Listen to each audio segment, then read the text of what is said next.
യേശുക്രിസ്തുവിന്റെ പരിശുദ്ധമായ നാമത്തിൽ എല്ലാ പ്രിയപ്പെട്ടവർക്കും മോർണിംഗ് ഡ്യൂവിന്റെ പുതിയൊരു പ്രഭാത വചന ധ്യാനത്തെങ്കിലേക്ക് സ്വാഗതം.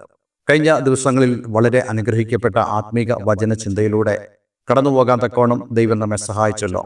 നിങ്ങൾ ഓർക്കുന്നുണ്ട് എന്ന് ഞാൻ വിചാരിക്കുന്നു. കഴിഞ്ഞ ഏതാനും ദിവസങ്ങളായി നമ്മൾ സ്നേഹത്തിന്റെ കൂട്ടായ്മ, അതായത് നമ്മൾ തമ്മിൽ കർത്താവായ യേശുക്രിസ്തുവിനോടും പിതാവായ ദൈവത്തോടും പരിശുദ്ധാത്മാവായ ദൈവത്തോടും കൂടെ ഉള്ളതായ കൂട്ടായ്മയെക്കുറിച്ചാണ് നമ്മൾ ചിന്തിച്ചു വന്നത്. അതിൽ തന്നെ നമ്മൾ ആരാധനയുടെ കൂട്ടായ്മ, അതേപോലെ തന്നെ സ്നേഹത്തിന്റെ കൂട്ടായ്മ, പ്രാർത്ഥനയുടെ കൂട്ടായ്മ തുടങ്ങിയ വിഷയങ്ങളൊക്കെ നമുക്ക് ചിന്തിപ്പാൻ തക്കോണം ദൈവം നമ്മെ സഹായിച്ചല്ലോ. ഇന്ന് ഈ ഒരു കൂട്ടായ്മയുടെ ബന്ധത്തിൽ നമ്മൾ അവസാനമായിട്ട് പരിശുദ്ധാത്മാവിന്റെ കൂട്ടായ്മ എന്നുള്ള വിഷയത്തെക്കുറിച്ചാണ് ചിന്തിക്കുവാൻ ആഗ്രഹിക്കുന്നത്. നമുക്കെല്ലാവർക്കും അറിയാവുന്ന പോലെ നമ്മുടെ കർത്താവ് യേശുക്രിസ്തു ഈ ഭൂമിയിൽ നിന്നും താൻ സ്വർഗാരോഹണം ചെയ്യുന്നതിന് മുമ്പായിട്ട് തൻ്റെ ശിഷ്യന്മാർ വളരെ അസ്വസ്ഥരായി തീർന്നു. കാരണം അവരെല്ലാവരും തന്നെ കർത്താവ് യേശുക്രിസ്തുവിനെയാണ് അനുഗമിച്ചത്.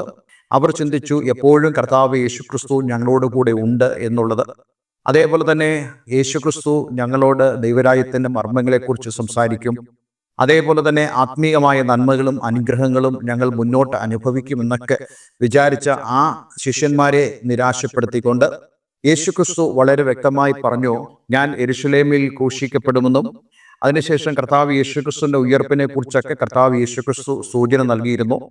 യേശുക്രിസ്തുവിന്റെ മരണത്തിന് ശേഷം അവരെല്ലാവരും വളരെ നിരാശരായി. എന്നാൽ അവരുടെ നടുവിൽ കർത്താവ് യേശുക്രിസ്തു 2-3 പേർ എൻ്റെ നാമത്തിൽ കൂടി വരുന്നിടത്തൊക്കെയും അവരുടെ നടുവിൽ ഞാൻ ഉണ്ട് എന്ന് അരുളിച്ചതുവനായ കർത്താവ് വാസ്തവമായിട്ടും ആ ഒരു സാന്നിധ്യം അവരുടെ ഇടയിൽ പകരുകയുണ്ടായി.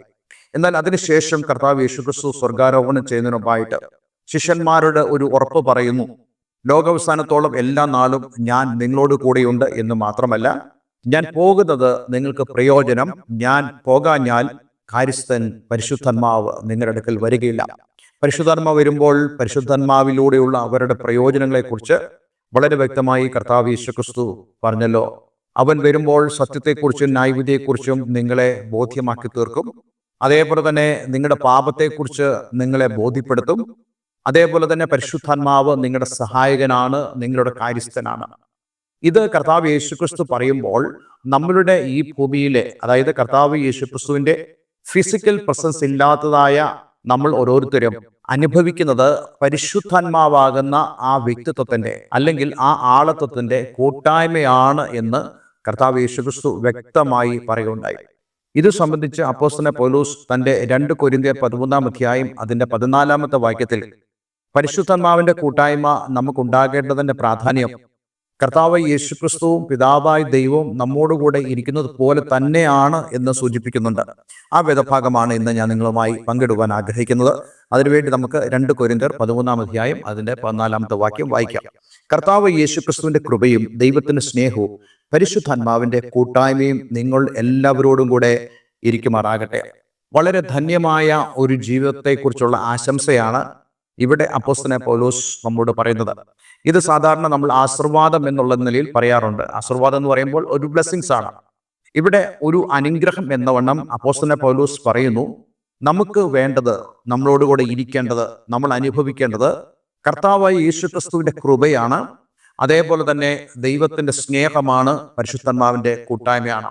ഈ ഒരു വാക്യം ഞാൻ മുമ്പ് നിങ്ങളോട് സംസാരിച്ചിരുന്നു, പക്ഷെ അത് മറ്റൊരു വീക്ഷണത്തിലാണ് നിങ്ങളോട് സംസാരിച്ചിരുന്നത്. ഇന്ന് പരിശുദ്ധാത്മാവുമായി ബന്ധപ്പെട്ട് തന്നെയാണ് ഞാൻ നിങ്ങളോട് സംസാരിക്കുവാൻ ആഗ്രഹിക്കുന്നത്.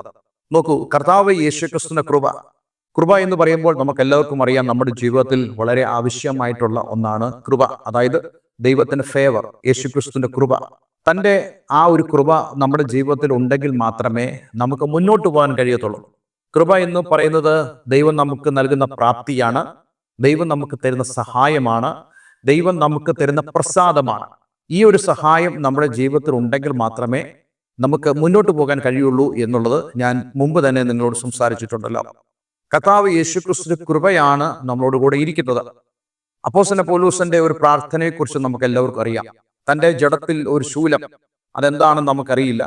പക്ഷെ ഒരു ശൂലം എന്ന് പറയുമ്പോൾ ഒരുപക്ഷെ രോഗമായിരിക്കാം, അല്ലെങ്കിൽ തന്നെ നേരിട്ടതായ ഒരു വലിയ പ്രശ്നമായിരിക്കാം. അത് നീങ്ങിപ്പോകേണ്ടതിന് വേണ്ടി പൗലോസ് 3 വട്ടം പ്രാർത്ഥിച്ചുവെന്ന് നമുക്ക് കാണുവാൻ കഴിയുന്നുണ്ട്. പക്ഷെ 3 വട്ടം പ്രാർത്ഥിച്ചതിന് ശേഷം അപ്പോസ്തലനായ പൗലോസിനോട് കർത്താവ് പറഞ്ഞത്, എൻ്റെ കൃപ നിനക്ക് മതി, എൻ്റെ ശക്തി നിന്റെ ബലഹീനതയിൽ തികഞ്ഞു വരും. കൃപ എന്ന് പറയുന്നത് എൻ്റെ സഹായം, ഞാൻ നൽകുന്ന പ്രാപ്തി നിനക്ക് മതി. നമ്മുടെ ജീവിതത്തിൻ്റെ ഏത് പ്രയാസവേളയിലാണെങ്കിൽ പോലും നമുക്ക് ദൈവം തരുന്ന ഒന്നാണ് കൃപ എന്ന് പറയുന്നത്. ഞാൻ സാധാരണയായിട്ട് പറയാറുണ്ട്, നമ്മൾ ദൈവത്തിൽ പ്രാർത്ഥിക്കുമ്പോൾ നമ്മൾ ചോദിച്ച വിഷയത്തിന് മറുപടി ലഭിച്ചില്ലെങ്കിലും ഏറ്റവും കുറഞ്ഞത് ആ പ്രാർത്ഥനയുടെ ഫലമായി ദൈവം നമുക്ക് തൻ്റെ കൃപ നൽകും. അതിൻ്റെ അർത്ഥം നമ്മുടെ ജീവിതത്തിൽ കൃപ ഗ്യാരണ്ടീഡാണ്, കൃപ ഉറപ്പായും നൽകപ്പെടുന്നതാണ്. അതുകൊണ്ട് ഒരു ദൈവപൈതലിനെ സംബന്ധിച്ചിടത്തോളം അവൻ്റെ ജീവിതത്തിൽ അധികം കൃപയ്ക്ക് വേണ്ടി അവൻ ചോദിക്കേണ്ടതായിട്ടുണ്ട്. അധികം കൃപയ്ക്കായി അവൻ അർഹത ഉള്ളവനാണ് എന്ന് ദൈവസന്നിധിയിൽ അവൻ തന്നെ വെളിപ്പെടുത്തേണ്ടത് വളരെ ആവശ്യമാണ്. അതേപോലെ തന്നെ ദൈവത്തിൻ്റെ സ്നേഹം എന്താണ്? ദൈവത്തിൻ്റെ സ്നേഹം, ദൈവത്തിൻ്റെ സ്നേഹത്തിൻ്റെ പാരമ്യം നമ്മൾ അനുഭവിച്ചു കഴിഞ്ഞവരാണ്. ആ പാരമ്യം എന്ന് പറയുന്നത് തൻ്റെ ഏകജാതനായ പുത്രനെ നമ്മുടെ പാപങ്ങൾക്ക് വേണ്ടി താൻ നൽകിയതാണ്. നമ്മുടെ പാപങ്ങൾക്ക് പകരമായി യേശുക്രിസ്തുവിനെ ക്രൂശിൽ യാഗമാക്കിയതാണ് പിതാവായ ദൈവത്തിൻ്റെ സ്നേഹത്തിൻ്റെ ആ പാരമ്യം എന്ന് പറയുന്നത്. അപ്പോൾ ആ സ്നേഹം എപ്പോഴും നമ്മോടുകൂടി ഉണ്ട് എന്നുള്ളതിന് തെളിവാണ് യേശുക്രിസ്തുവിന്റെ കൃപ നമ്മളോട് കൂടെ ഉള്ളത്. എന്നാൽ നമ്മൾ ഇന്ന് ചിന്തിക്കുന്നത് പരിശുദ്ധാത്മാവിന്റെ കൂട്ടായ്മ എന്നുള്ള വിഷയമാണല്ലോ. ഞാൻ നേരത്തെ തന്നെ പറഞ്ഞു, കർത്താവ് യേശുക്രിസ്തു നമുക്ക് ഗ്യാരണ്ടി ചെയ്തതായ ഒന്നാണ് പരിശുദ്ധാത്മാവിന്റെ കൂട്ടായ്മ. അങ്ങനെയാണെങ്കിൽ നമ്മൾ ഇന്ന് പരിശുദ്ധാത്മാവിനോടൊപ്പമുള്ള കൂട്ടായ്മയിലാണ് ആയിരിക്കുന്നത്. ദൈവമക്കൾ, അതായത് കർത്താവ് യേശുക്രിസ്തുവിനെ രക്ഷിതാവും കർത്താവും ദൈവമായി സ്വീകരിച്ചവരായ ആളുകൾ, അവർ തമ്മിൽ കൂട്ടായ്മ ആചരിക്കുന്നതോടൊപ്പം തന്നെ അവർ അനുഭവിക്കുന്ന കൂട്ടായ്മ പരിശുദ്ധാത്മാവിന്റെ കൂട്ടായ്മയാണ്. അതായത് നമ്മൾ തമ്മിലുള്ള ആ ഒരു ഫെലോഷിപ്പ്, തമ്മിലുള്ളതായ ആ ഒരു ഐക്യത, തമ്മിലുള്ളതായ സ്നേഹം, ആ സ്നേഹബന്ധം, അതിൽ നമ്മോടുകൂടെ ഉള്ളതാണ് ദൈവത്തിന്റെ ആളത്വത്തിൽ മൂന്നാമനായ പരിശുദ്ധാത്മാവ് എന്ന് പറയുന്നത്. അപ്പോൾ ഇന്ന് നമ്മോടുകൂടെ ദൈവത്തിന്റെ പരിശുദ്ധാത്മാവുണ്ട്. ദൈവം ആത്മാവാകുന്നു, അവനെ നമസ്കരിക്കുന്നവർ ആത്മാവിലും സത്യത്തിലും അവനെ നമസ്കരിക്കണം എന്ന് പറഞ്ഞതായ കർത്താവ് തീർച്ചയായിട്ടും ആ ദൈവത്തിൽ തന്നെയുള്ള ആളത്വമായ പരിശുദ്ധാത്മാവും ഒരു ആത്മാവ് തന്നെയാണ്. നമുക്ക് ആത്മാവിനെ കാണുവാൻ കഴിയത്തില്ല, പക്ഷേ നമ്മുടെ നടുവിൽ നമ്മോട് കൂടെ ഈ പരിശുദ്ധാത്മാവ് ഉണ്ട് എന്നുള്ളതാണ് വിശുദ്ധ വേദപുസ്തകം നമ്മളോട് വളരെ വ്യക്തമായി പറയുന്നത്. അതുകൊണ്ട് നമ്മൾ ഓരോരുത്തരും ഇന്ന് സംസാരിക്കേണ്ടത്, അനുഭവിക്കേണ്ടത് പരിശുദ്ധാത്മാവിനെയാണ്. പരിശുദ്ധാത്മാവിൻ്റെ ആ നിയോഗത്തിലൂടെ വേണം നമ്മൾ മുന്നോട്ട് യാത്ര ചെയ്യുവാൻ. അത് വളരെ പ്രധാനപ്പെട്ട ഒരു കാര്യമാണ്. അപ്പോസ്തലനായ പൗലോസിന്റെയും അവരുടെ മിഷണറി യാത്രയുടെയും കൂടെ പരിശുദ്ധാത്മാവിന്റെ വലിയൊരു സഹവാസം ഉണ്ടായിരുന്നു എന്ന് നമുക്ക് വായിക്കാൻ കഴിയുന്നുണ്ട്. അതിനെ തെളിയിക്കുന്ന ഒരു വാക്യം കൂടെ ഞാൻ നിങ്ങളെ ഒന്ന് വായിച്ചു കേൾപ്പിക്കുവാൻ ആഗ്രഹിക്കുന്നു. അപ്പോസ്തല പ്രവൃത്തി 16-ാം അധ്യായം അതിന്റെ 6-ാമത്തെ വാക്യം, അവർ ആസിയയിൽ വചനം പ്രസംഗിക്കരുതെന്ന് പരിശുദ്ധാത്മാവ് വിലക്കുകയാൽ ഫ്രിഗ്യയിലും ഗലാത്യ ദേശത്തിലും കൂടെ സഞ്ചരിച്ച് മൊസ്സിയിലെത്തി മിഥുനയ്ക്ക് പോകുവാൻ ശ്രമിച്ചു. യേശുവിന്റെ ആത്മാവോ അവരെ സമ്മതിച്ചില്ല. അവർ മുസ്യെ കടന്ന് ത്രൊവാസിലെത്തി. അവിടെ വെച്ച് പൗലോസ് രാത്രിയിൽ മക്കദോന്യക്കാരനായി പുരുഷൻ അരികെ നിന്ന്, നീ മക്കദോന്യയ്ക്ക് കടന്നു വന്ന് ഞങ്ങളെ സഹായിക്കുമെന്ന് തന്നോട് അപേക്ഷിക്കുന്നതായി ഒരു ദർശനം കണ്ടു. ഈ ദർശനം കണ്ടിട്ട് അവരോട് സുവിശേഷം അറിയിപ്പാൻ ദൈവം ഞങ്ങളെ വിളിച്ചിരിക്കുന്നു എന്ന് നിശ്ചയിച്ച് ഞങ്ങൾ ഉടനെ മക്കദോന്യയ്ക്ക് പുറപ്പെടുവാൻ ശ്രമിച്ചു. ഞാൻ ഇത്രയും വാക്യം വായിച്ചതിന്റെ കാരണം, എങ്ങനെയാണ് പരിശുദ്ധാത്മാവ് പൗലോസിന്റെയും മറ്റും ശുശ്രൂഷകൾക്ക്, അവരുടെ ആ കർത്താവിന്റെ വേലയ്ക്ക് അവരെ എങ്ങനെ സഹായിച്ചു എന്നുള്ളതാണ്. ആസിയയിൽ വചനം പ്രസംഗിക്കരുതെന്നുള്ളത് പരിശുദ്ധാത്മാവ് വിലക്കി എന്ന് നമുക്കിവിടെ കാണാൻ കഴിയുന്നുണ്ട്. ആസിയയിൽ എന്തെങ്കിലും പ്രശ്നം ഉണ്ടായിട്ടാണോ പരിശുദ്ധാത്മാവ് വിലക്കി എന്നുള്ളത് നമുക്ക് വ്യക്തമല്ല. പക്ഷേ ആസിയയിൽ പിന്നീട് അപ്പോസ്തലനായ പൗലോസ് ശുശ്രൂഷ ചെയ്തു എന്നുള്ളത് നമുക്ക് അപ്പോസ്തലപ്രവൃത്തിയുടെ പുസ്തകത്തിൽ തന്നെ കാണുവാൻ കഴിയുന്നുണ്ട്. ഈ ഒരു കാര്യം നമുക്ക് കാണുവാൻ കഴിയുന്നത് അപ്പോസ്തലപ്രവൃത്തി 19-ാം അധ്യായത്തിലാണ്. അപ്പോൾ അങ്ങനെയാണെങ്കിൽ ദൈവത്തിന്റെ പദ്ധതി വളരെ സമയബന്ധിതമാണ്. ഇപ്പോൾ അവർ ആസിയയിലേക്ക് പോകരുത്, ദൈവത്തിന് മറ്റൊരു പദ്ധതി നിങ്ങളെക്കുറിച്ചുണ്ട് എന്നുള്ള സൂചന നൽകിക്കൊണ്ട് നമ്മളിവിടെ വായിക്കുന്നുണ്ട്, മക്കദോന്യയിലേക്ക് പൗലോസ് ചെല്ലണമെന്നുള്ളതായിരുന്നു ദൈവത്തിന്റെ പരിശുദ്ധാത്മാവിന്റെ ആഗ്രഹം. അപ്പോൾ അങ്ങനെയാണെങ്കിൽ നമ്മളുടെ ജീവിതത്തെക്കുറിച്ചും ദൈവത്തിന് പദ്ധതികളുണ്ട്. നമ്മൾ പരിശുദ്ധാത്മാവുമായിട്ടുള്ള ആ ഒരു അഭേദ്യമായ ബന്ധത്തിലേക്ക് കടന്നു വരുമ്പോൾ മാത്രമേ നമ്മുടെ ടൈം സ്കെഡ്യൂള് പോലും, നമ്മുടെ സമയങ്ങൾ പോലും പരിശുദ്ധാത്മാവ് നിയന്ത്രിക്കുന്നതിലേക്ക് കടക്കുവാൻ തക്കവണ്ണം ഇടയായി തീരത്തുള്ളൂ. ഞാൻ ഒരു വളരെ വിഖ്യാതനായ ഒരു ദൈവദാസന്റെ ആർട്ടിക്കിൾ വായിപ്പാനിടയായി തീർന്നു. അതിൽ അദ്ദേഹം പറഞ്ഞിരിക്കുന്നത് ഇങ്ങനെയാണ്: എൻ്റെ ശൈശവകാലത്ത് എൻ്റെ മാതാപിതാക്കൾ എനിക്ക് വേണ്ടി സജീവമായി പ്രാർത്ഥിക്കുമായിരുന്നു. അവരിപ്പോഴും പ്രാർത്ഥിക്കുന്ന ഒരു പ്രാർത്ഥനാവാചകം ഇങ്ങനെയായിരുന്നു: കർത്താവെ, ഇവൻ പരിശുദ്ധാത്മാവോട് വളരെ സെൻസിറ്റീവ് ആകട്ടെ, വളരെ സംവേദനക്ഷമതയുള്ള ഒരു വ്യക്തിയായിട്ട് മാറട്ടെ എന്നായിരുന്നു ആ മാതാപിതാക്കൾ ഈ ദൈവദാസന് വേണ്ടി പ്രാർത്ഥിച്ചത്.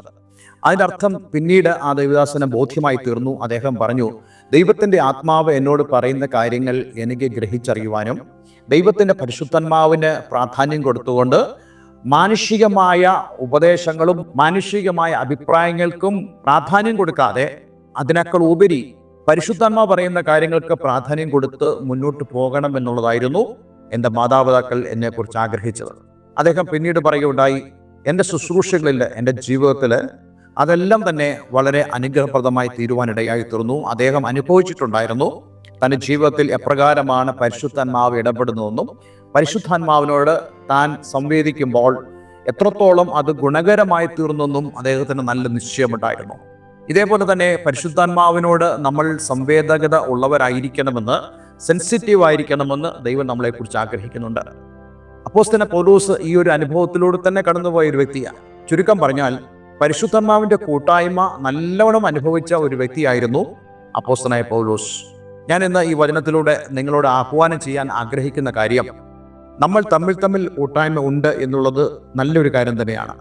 പക്ഷേ നമ്മളുടെ കൂട്ടായ്മയിൽ നമ്മെ സഹായിക്കുന്നത്, സഹായകനായി, കാര്യസ്ഥനായി ദൈവത്തിൻ്റെ പരിശുദ്ധാത്മാവ് ഉള്ളതുകൊണ്ട് ആ പരിശുദ്ധാത്മാവിന് നമ്മളുടെ കൂട്ടായ്മകളിൽ വലിയ പ്രാധാന്യം കൊടുക്കണം. നമ്മൾ ദൈവവചനം വായിക്കുമ്പോഴും അതേ പാട്ടുകൾ പാടുമ്പോഴും ദൈവത്തെ ആരാധിക്കുമ്പോഴും എല്ലാം പരിശുദ്ധാത്മാവിൻ്റെ വലിയൊരു ഗൈഡൻസ് നമുക്കുണ്ടാകുവാൻ നമ്മൾ ശ്രമിക്കേണ്ടത് വളരെ ആവശ്യമാണ്. ദൈവത്തിൻ്റെ ആത്മാവ് നയിക്കുന്നത് പോലെയുള്ള ശുശ്രൂഷകൾ നമ്മളുടെ ആരാധന യോഗങ്ങളിൽ, നമ്മുടെ പള്ളികളിൽ ഉണ്ടാകേണ്ടതായിട്ടുണ്ട് എന്നുള്ളതാണ് ഞാൻ ഇതിലൂടെ നിങ്ങളോട് പറയാൻ ആഗ്രഹിക്കുന്ന മറ്റൊരു കാര്യം. അതേപോലെ തന്നെ നമ്മുടെ വ്യക്തിപരമായ ജീവിതത്തിൽ ദൈവത്തിൻ്റെ പരിശുദ്ധാത്മാവ് നമ്മളുടെ ആത്മീയമായ കാര്യങ്ങളിൽ, ഉദാഹരണത്തിന് നമ്മൾ പ്രാർത്ഥിക്കേണ്ടതിൻ്റെ ആവശ്യകതകൾ, അതിൻ്റെ അർജൻസി, അതിൻ്റെ അടിയന്തരതകൾ, ഇതെല്ലാം തന്നെ പരിശുദ്ധാത്മാവ് നമ്മോട് വളരെ വ്യക്തമായി പറയും. അതുപോലെ തന്നെയാണ് സുവിശേഷം പറയുന്ന കാര്യത്തിൽ മറ്റുള്ളവരോട് കർത്താവ് യേശുക്രിസ്തുവിനെ കുറിച്ചും അവരുടേതായ വിഷയങ്ങളിൽ ദൈവം എങ്ങനെ ഇടപെടുവാൻ ആഗ്രഹിക്കുന്നു എന്നുള്ളതും അവരോട് അറിയിക്കേണ്ടത് പരിശുദ്ധാത്മാവിൻ്റെ സഹായത്തോടു കൂടെയാണെന്നുള്ള വസ്തുതയും നമ്മൾ അറിയാതിരിക്കരുത്. അതുകൊണ്ട് എന്നെ കേൾക്കുന്ന പ്രിയമുള്ളവരെ, നമ്മളിവിടെ വായിച്ചതുപോലെ പരിശുദ്ധാത്മാവിൻ്റെ കൂട്ടായ്മയിൽ നമുക്ക് നടക്കുവാൻ ദൈവം നമ്മെ സഹായിക്കട്ടെ. നിങ്ങളുടെ ജീവിതത്തിൽ അപ്രകാരമുള്ള ഒരു അനുഭവം ഇല്ലെങ്കിൽ നിങ്ങൾക്കത് സാധ്യമാണ്. നമ്മൾ ദൈവത്തോട് പ്രാർത്ഥിക്കുക, കർത്താവേ, നിന്റെ ആത്മാവിനാൽ അങ്ങനെ നയിക്കണമേ. ദൈവവചനത്തിലൂടെ നമുക്ക് മനസ്സിലാക്കാൻ കഴിയുന്ന വളരെ പ്രധാനപ്പെട്ട കാര്യം, ഒരു വ്യക്തി രക്ഷിക്കപ്പെടുന്നത് ദൈവത്തിൻ്റെ ആത്മാവിൻ്റെ സഹായത്താലാണ്. മാത്രമല്ല, ആ വ്യക്തി രക്ഷിക്കപ്പെടുന്ന ആ സമയം മുതൽ ആ പുത്രത്വത്തിൻ്റെ ആത്മാവ് അവൻ്റെ ഉള്ളിൽ വസിക്കുന്നു. അതായത് അവൻ രക്ഷിക്കപ്പെടുന്ന സമയം മുതൽ പരിശുദ്ധാത്മാവ് അവനെ നയിക്കുന്നുണ്ട് എന്നുള്ള വസ്തുതയാണ് നമ്മൾ മനസ്സിലാക്കേണ്ടത്. പക്ഷേ നമുക്ക് എവിടെയാണ് പരാജയം സംഭവിക്കുന്നത്? പരിശുദ്ധാത്മാവ് നമ്മെ നയിക്കുന്നു എങ്കിൽ തന്നെയും നമ്മൾ പലപ്പോഴും പരിശുദ്ധാത്മാവോട് നമ്മൾ നേരത്തെ പറഞ്ഞതുപോലെ സെൻസിറ്റീവ് ആകാറില്ല. നമ്മൾ ഓരോരുത്തരും പരിശുദ്ധാത്മാവിന് സെൻസിറ്റീവ് ആയിരിക്കണം. പരിശുദ്ധാത്മാവ് നമ്മോട് പറയുന്നത് കേൾക്കുവാൻ നമ്മൾ തയ്യാറാകണം. അതിനുള്ള ഒരു സമർപ്പണം നമ്മുടെ ജീവിതത്തിലുണ്ടാകട്ടെ. ഈ സന്ദേശം വളരെ നേരം സംസാരിക്കേണ്ട ഒരു സന്ദേശമാണ്. പക്ഷേ എങ്കിലും വളരെ ചുരുക്കമായി സംസാരിച്ചുകൊണ്ട് ഈ സന്ദേശം നിങ്ങൾ കൂടുതൽ മനസ്സിലാക്കുവാൻ ശ്രമിക്കണമെന്ന് ഉപദേശിച്ചുകൊണ്ട് ഞാൻ ഈ സന്ദേശം ഇവിടെ നിർത്തുക. നമുക്കൊരുമിച്ച് പ്രാർത്ഥിക്കാം.